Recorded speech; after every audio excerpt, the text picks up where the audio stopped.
As the new year brings endless possibilities for sucking even more than the last one, watch as a game pushes new technology to its very limits and f***s the bed so thoroughly that they needed to burn the mattress and the house along with it. Cyberpunk 2077.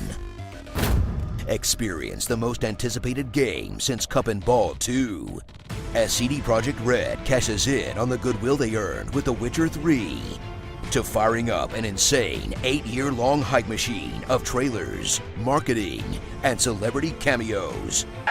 You're breathtaking! All selling you the idea that this game would change your life. And apparently that's pretty much all they were doing.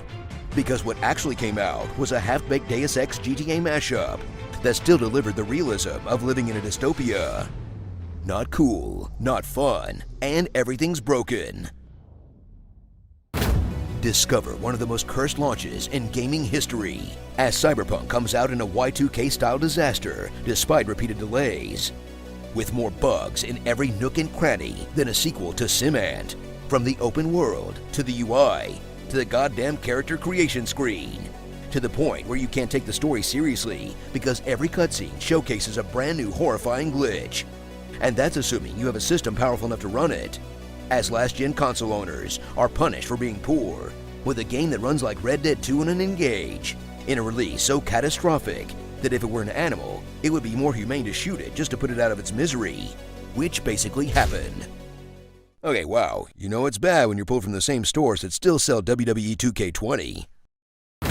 Explore the depraved metropolis of Night City, an impressive-looking open world full of neon lights, monolithic skyscrapers, and colorful denizens that warp in and out of existence without a moment's notice, where you'll quickly learn to ignore everything except your next waypoint.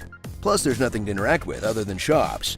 Or you can do the extremely cyberpunk thing of helping the police? Until you stumble into one of the side quests they actually worked on. I killed Tiger Crow boss on purpose. World best surgeon, make no mistake. That will have you exploring the meaning of identity, God, and consciousness. All while beating people to death with a giant dildo. In an open world that actually has some good flavor, buried under a ton of bull that it seems like they threw in at the last minute to make their game feel less empty. You know, there's nothing more cyberpunk than driving your employees like slaves to make more money than God off a broken open world game. I wonder if they use laser whips on them. Sink your teeth into the real meat of 2077, the storyline, where glimpses of the masterpiece this could have been occasionally peek out of the glitch-ridden haze as you jack into the eyes of V and choose from a handful of backstories that don't matter after like the first hour, then end up as a street thug anyway, who's in trouble with a big corporation after botching a job that ends up with you slamming Keanu Reeves into your head, which is a lot less cool than it sounds, and also is killing you, forcing you to buddy cop with him through all manner of Blade Runner-y nonsense, and eventually join him on his quest to stick it to the man, in a narrative that's overtly anti-capitalist, despite being an extremely corporate AAA game, basically Rage Against the Machine of gaming. Minus the charisma. An impressive But that still occasionally delivers a cerebral experience that shows off what we loved about CD Projekt games in the first place. In between the levitating, T-posing, and every fixer in the game trying to sell me their used Honda Civic, the only reason to drive anywhere is to hope the physics glitch out and fire me into the sun. Get ready to cyber a whole bunch of punks as you blast your foes away with homing bullets, shoot them through walls, or just tear them apart with your bare cyber hands, with competent shooting that's surprisingly boring for a game about the techno future, melee that's just floaty garbage, and a hacking system that lets you kill everyone in a room just by looking at them.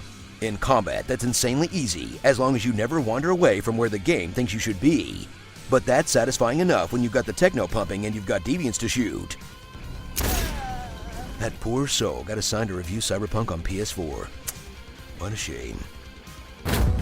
So choose those custom genitals and gather your tunes for one of the most botched and polarizing launches since No Man's Sky.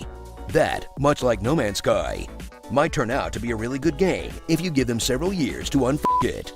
And until then, well, at least we have some of the most hilarious glitches of all time. I mean, how can you stay mad at that? Starring V for Vendetta, Kiss Your Homies Goodnight, Joy, CeeLo Green, Hattori Hanzo, Apple Bottom Jeans, Girl with the tattoos, Cyber Cougar Town, Robocock, and Johnny Mnemonic. Daikatana 2077. You know the most unrealistic part of this game is that there's no way someone doesn't have a crotch gun.